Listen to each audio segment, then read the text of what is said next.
काली बहू का बौना पति। अजी आप तो अपने हाथों पर हाथ धरे बैठे हो। ऐसा और कब तक चलता रहेगा? क्या आपको कुछ दिखाई नहीं देता है या सिर्फ आप नजरअंदाज कर रहे हो? अरे भाग्यवान, तुम्हें क्या हो गया है? अरे मुझे भी पता है कि मेरी बेटी कुंवारी है। तुम मुझे बार बार इस तरह टॉर्चर क्यों कर रही हो? तो फिर आपको ये भी पता होना चाहिए कि आपकी बेटी को कोई पसंद नहीं कर रहा है क्योंकि वो काली है। अरे काली लड़कियों को कौन पसंद करता है? अगर कोई लड़का उसे पसंद ही नहीं करेगा तो उसकी शादी कैसे होगी? अरे भाग्यवान, मैंने अपनी बेटी की कुंडली पंडित को दे दी है। तुम चिंता मत करो, बहुत जल्दी पंडित जी एक अच्छी खबर लेकर हमारे घर आने वाले होंगे। तभी अचानक से घर पर पंडित जी आ जाते हैं, जिसे देखते ही मुकेश और कावेरी दोनों ही बहुत खुश हो जाते हैं। और मुकेश पंडित जी से कहता है, अरे वाह पंडित जी, अरे अभी तो हम आप ही के बारे में बात कर रहे थे, आखिर आप आ ही गए। तो बताओ कि कौन सी अच्छी खबर लेकर आए हो? क्या कोई अच्छा पढ़ा लिखा सुंदर लड़का हमारी बेटी के लिए मिला है या नहीं? पंडित का मुंह लटका होता है, जिसे देखकर कावेरी समझ जाती है लेकिन कुछ कहती नहीं है। तभी पंडित मायूसी के साथ कहता है, हालांकि मैं ऐसा कहना तो नहीं चाहता था, लेकिन मैं क्या करूं, ऐसा कहने के अलावा मेरे पास और कोई रास्ता नहीं है। देखिए जी, आपकी बेटी बहुत काली है और इसकी रंगत की वजह से कोई भी लड़का इसे पसंद नहीं कर रहा है। इसलिए मैं यहाँ कोई अच्छी खबर लेकर नहीं आया हूँ, बल्कि बुरी खबर ये है कि मैंने कई जगह आपकी बेटी की फोटो भेजी थी, पर उन सभी ने आपकी बेटी से रिश्ता करने के लिए मना कर दिया। देखा, मैं ना कहती थी कि हमारी बेटी का रिश्ता नहीं होगा, लेकिन आपको तो मेरी पड़ी ही नहीं है। आपको तो ये लगता है कि मैं बेवकूफ हूँ और कुछ भी कहती हूँ। अरे आपकी काली बेटी से कौन शादी करेगा? कोई बात नहीं पंडित जी, आप लड़का ढूंढते रहिए। जैसे ही कोई लड़का मिलेगा तो मुझे जरूर बताइएगा, ठीक है? अब बाकी जो है, मेरी पत्नी से मुझे कुछ जरूरी बात करनी है। अब आप जा सकते हैं, ठीक है? मुकेश के कहने पर पंडित वहां से चले जाते हैं, जिसके बाद मुकेश अपनी पत्नी कावेरी से कहता है, अरे भाग्यवान, तुम कैसी माँ हो, अपनी ही बेटी के बारे में ऐसा कहती हो? अरे दुनिया तो बाद में कहेंगे, जब तुम ही अपनी बेटी को इस तरह काली कलोटी कहोगी तो कौन उससे शादी करेगा? अरे तुम्हें तो एक माँ की तरह अपनी बेटी का ध्यान रखना चाहिए और उसकी खूबसूरती को निभाना चाहिए। मुझे तो पता ही नहीं था कि मेरी खूबसूरती मेरे बच्चों पर जाएगी ही नहीं। तुम तो अपना कालापन अपनी बेटी को दे चुके हो। अब मैं क्या कर सकती हूँ? इसमें सारा परछावा तो मेरी बेटी के ऊपर उसके बाप का ही है। ऐसा कहकर कावेरी वहां से चली जाती है, जिसके बाद मुकेश भी अपने ऑफिस निकल जाता है। लेकिन ये सारी बातें दृष्टि सुन लेती है, जिसे सुनते ही उसे बहुत बुरा महसूस होता है और वो अपने कमरे में चुपचाप चली जाती है और अपने आप से कहती है, माँ मुझे बिल्कुल भी पसंद नहीं करती क्योंकि मैं काली हूँ। इससे अच्छा तो ये होता कि मैं पैदा ही ना होती या इस घर में ही ना होती। मुझे इस घर से चले जाना चाहिए क्योंकि मैं इस घर में रहने के लायक ही नहीं हूँ। दृष्टि अपना सामान पैक करती है और घर छोड़कर चली जाती है। वहीं दूसरी तरफ शाम तक मुकेश और कावेरी दोनों ही दृष्टि के लिए परेशान हो जाते हैं और वो दोनों यहाँ वहाँ अपनी बेटी को ढूंढने लगते हैं। हे भगवान, अरे देखा ना तुमने, तुम्हारे इतना कुछ कहने की वजह से हमारी बेटी यहाँ से चली गई है। उसे कितना दुख हुआ होगा, लेकिन तुम्हें तो मेरी बात समझ ही नहीं आती है। अरे भाग्यवान, कब समझोगी? वो आखिर खून तो हमारा ही है ना। अजी आप ये कैसी बातें करते हो? दृष्टि मेरी बेटी है और मैंने कभी भी उसका बुरा नहीं सोचा। मैं उसे किसी भी हालत में ढूंढ निकालूंगी।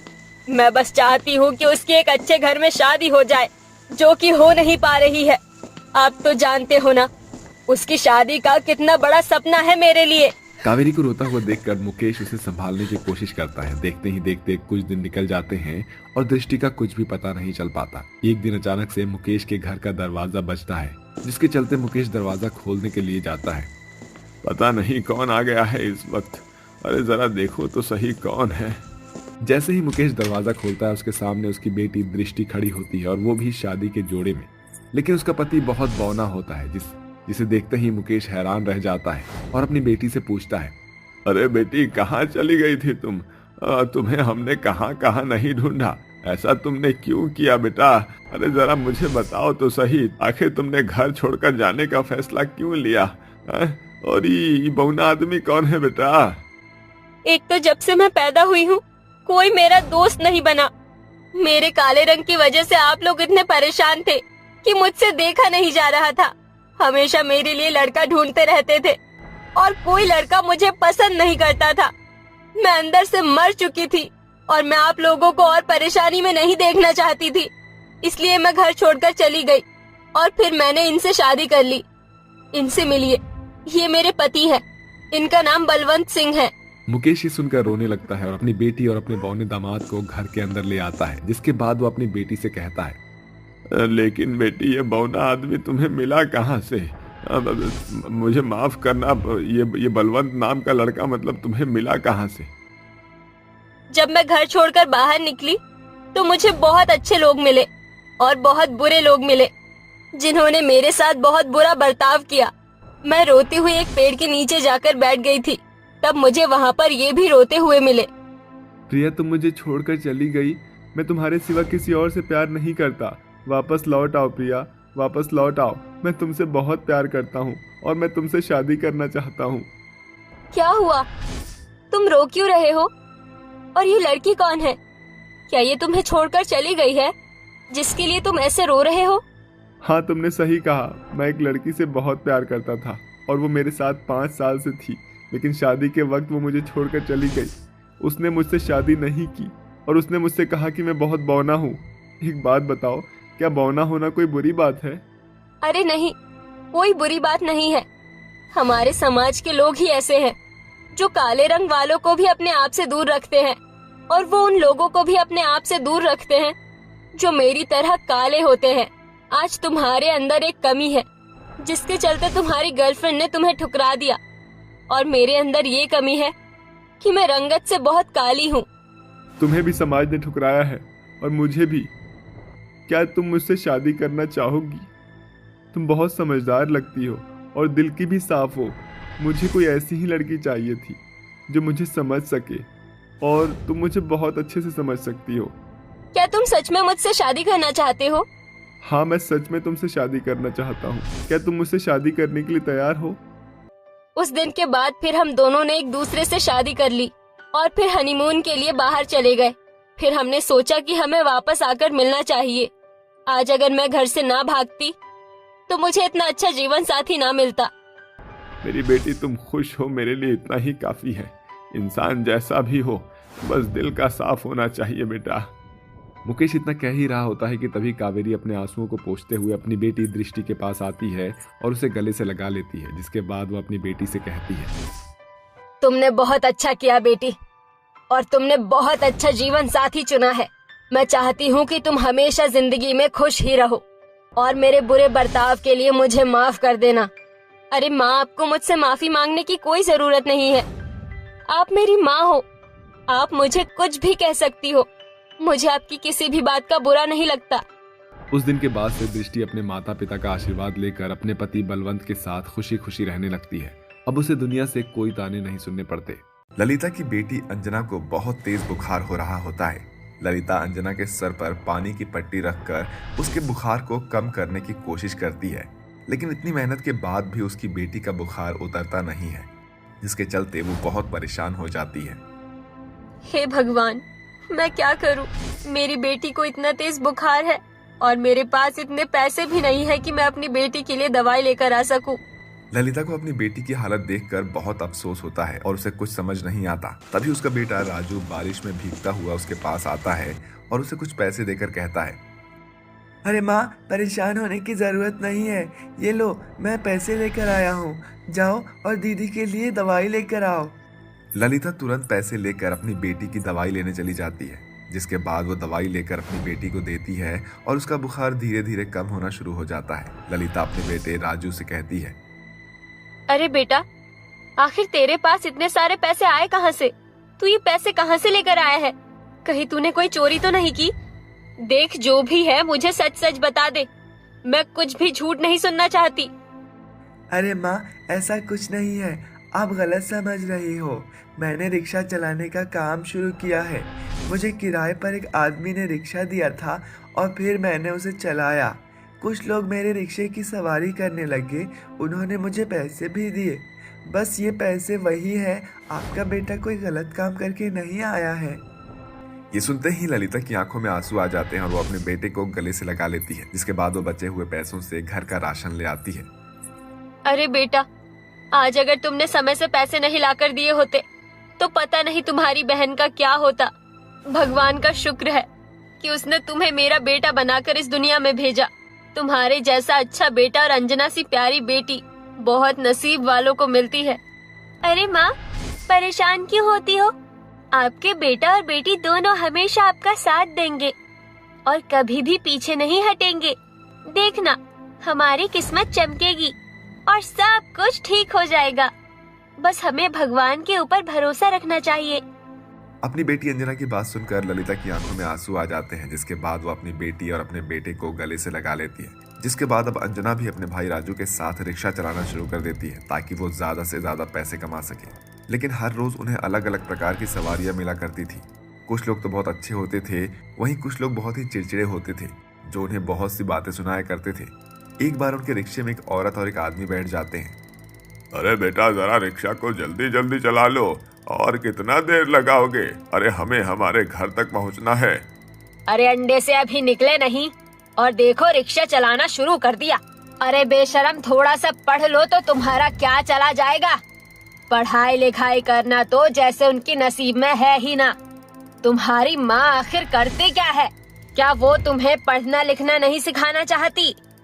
मालकिन, हमारी माँ हमें पढ़ाने की बहुत कोशिश करती है, लेकिन क्या करें, हम इतने गरीब हैं कि हम पढ़ लिख नहीं पा रहे हैं। अरे ज्यादा बस झूठ मत बोल। मैं जानती हूँ तुम जैसे लोग गरीब होने का ड्रामा करते हो और उसके बाद जब हम अमीर लोग तुम्हें कुछ पैसे दे देते हैं तो तुम उन पैसों से अपने शौक और अय्याशियाँ करना शुरू कर देते हो। नहीं नहीं मालकिन, ऐसा बिल्कुल भी नहीं है। हम भी पढ़ना लिखना चाहते हैं, लेकिन हमारी कुछ मजबूरियां हैं जिसके चलते हम कुछ नहीं कर सकते। छोड़ो, आप अमीर हो, आप हमारी बात को नहीं समझोगी। अंजना और राजू दोनों मनोरमा और कैलाश को उनके घर पहुंचा देते हैं, जिसके बाद अंजना और राजू अपनी मेहनत का कमाया हुआ पैसा लेकर अपनी माँ के पास वापस लौट जाते हैं और अपनी माँ को मनोरमा और कैलाश के बारे में बताते हैं, जिसे सुनने के बाद ललिता रोने लगती है और अपनी मजबूरी के चलते अपने बच्चों से कहती है, बच्चों, मुझे कहीं भी काम नहीं मिल रहा है और मैं तुम्हारी जिंदगी खराब नहीं करना चाहती। अब से तुम्हारा रिक्शा मैं चलाया करूंगी और तुम दोनों स्कूल जाकर पढ़ाई करना और पढ़ लिख कर कुछ बन जाना। उस दिन के बाद से ललिता अपने दोनों बच्चों को पढ़ाने लिखाने के लिए रिक्शा चलाना शुरू कर देती है। पहले तो शुरू में गांव के कुछ लोग उसे कुछ और समझकर उसके रिक्शे में बैठना पसंद ही नहीं करते हैं, जिसके चलते वो दिन भर केवल 30 से 40 रुपए ही कमा पाती थी। लेकिन कुछ समय बाद एक औरत के अंदर इतनी हिम्मत और इतना जज्बा देखकर लोग उसके रिक्शे में चढ़ना शुरू कर देते हैं। अरे वाह, तुम एक औरत होकर भी रिक्शा चला रही हो। तुम्हारे अंदर तो बहुत चैन शक्ति है और हिम्मत भी है। मैं तो तुम्हारे रिक्शा में ही बैठना पसंद करूंगी। आइए मैडम, आइए, मुझे बहुत अच्छा लगेगा कि आप मेरे रिक्शा में बैठोगी। नंदिनी ललिता को अपने रिक्शे में बैठा उसे घर छोड़ आती है, जिसके चलते नंदिनी उसे रिक्शा के किराए के साथ साथ उसे कुछ पैसे एक्स्ट्रा भी दे देती है। ऐसे ही धीरे धीरे रिक्शा चलाते चलाते ललिता अच्छा खासा कमाने लगती है, जिसके चलते गांव के कुछ लोगों को बहुत ज्यादा परेशानी होने लगती है। अरे भाई साहब, अरे देखो तो सही, अरे जब से इस औरत ने हमारे गांव में रिक्शा चलाना शुरू किया है, हमारा तो साला धंधा ही चौपट हो गया बे। अगर इसी तरह चलता रहा तो हमारे घर में तो खाने के लाले पड़ जाएंगे। लेकिन हम तो कर भी का सकते हैं, हम इस औरत का तो कुछ कर नहीं सकते हैं ना। सारी सवारियां अपनी मर्जी से उनके पास जाती है। हाँ, मैं जानता हूँ सारी सवारियां अपनी मर्जी से इस ललिता के रिक्शा में बैठना चाहती है, लेकिन अगर इसका रिक्शा ही नहीं बचेगा तो सवारियां कहाँ बैठेंगी? महेश प्रमोद से ऐसा कहने के बाद आधी रात का इंतजार करने लगता है। आधी रात के समय वो मौका देखते ही बेचारे ललिता के रिक्शा को पूरी तरह खराब कर देता है और उसके रिक्शा को तोड़कर चला जाता है। अब देखता हूँ ये ललिता की बच्ची किस प्रकार हमारी कमाई खत्म करेगी। मैं इसे कमाने ही नहीं दूंगा। महेश ऐसा कहकर अपने घर चला जाता है और अगले दिन जैसे ही सवेरा होता है, ललिता अपना रिक्शा देखती है तो हैरान रह जाती है और वो अपने रिक्शे को देखकर रोने लगती है। हे भगवान, ये सब किसने कर दिया? अब मैं कैसे कमाऊंगी और कैसे अपने बच्चों को पालूंगी? ललिता को कुछ समझ नहीं आता, जिसके बाद कुछ दिन वो रिक्शा नहीं चला पाती है और देखते ही देखते उसके घर में परेशानियां शुरू हो जाती है। कभी उसके घर में राशन नहीं होता है तो कभी उसके बच्चों की स्कूल की फीस ही नहीं जा पाती है। आखिर ये सब मेरे साथ क्या हो रहा है? कुछ भी सही नहीं चल रहा। जब भी कुछ अच्छा होता है तो उसके साथ बुरा होना लाजमी है। मैं कितनी मेहनत के साथ रिक्शा चला रही थी, लेकिन कुछ लोगों को वो भी रास नहीं आया और मेरा रिक्शा तोड़ दिया। ललिता अपने घर के आंगन में बैठकर अपनी किस्मत को कोस कर रो रही होती है। वहीं दूसरी तरफ प्रमोद वहां से अपना रिक्शा चलाते हुए जा रहा था, जिसके चलते वो ललिता की सारी बातें सुन लेता है और उसे सब समझ आ जाता है कि आखिर इसके साथ ऐसा क्या हुआ। वो तुरंत गांव वालों को इकट्ठा करता है और गांव वालों से थोड़ा थोड़ा पैसा मांगता है। और देखो भाई लोगों, इस दुनिया में हर इंसान अपनी मेहनत का कमाता है और अपनी मेहनत का ही खाता है। उस बेचारी ललिता की किस्मत में जितना था वो उतना कमा रही थी, लेकिन किसी ने उसकी किस्मत को ही बदल दिया। अब उसकी जिंदगी में बहुत परेशानी आ गई है। अगर तुम सभी थोड़ा थोड़ा पैसा दे दोगे तो इसका रिक्शा जो है दोबारा से ठीक करवा दूंगा और उसे दे भी दूंगा। अब फिर वो अपने बच्चों को जो है अच्छे से पढ़ा सकती है। प्रमोद की बात को गांव का कोई भी इंसान नहीं टालता और सभी लोगों से थोड़े थोड़े पैसे दे देते हैं, जिसके बाद वो ललिता का रिक्शा ठीक करवा देता है और उसे उसके घर छोड़ाता है। अपना ठीक हुआ रिक्शा देखकर ललिता बहुत खुश होती है, जिसके बाद वो रिक्शा चलाना शुरू कर देती है। देखते ही देखते वो पहले की तरह फिर से कमाना शुरू कर देती है और अपने बच्चों को अच्छे से पालने भी लगती है। कुछ समय बाद उसके बच्चे पढ़ लिख कर IAS ऑफिसर और फौजी बन जाते हैं, जिसके चलते अब उसकी सारी परेशानियां खत्म हो जाती है और वो अपने बच्चों के साथ खुशी खुशी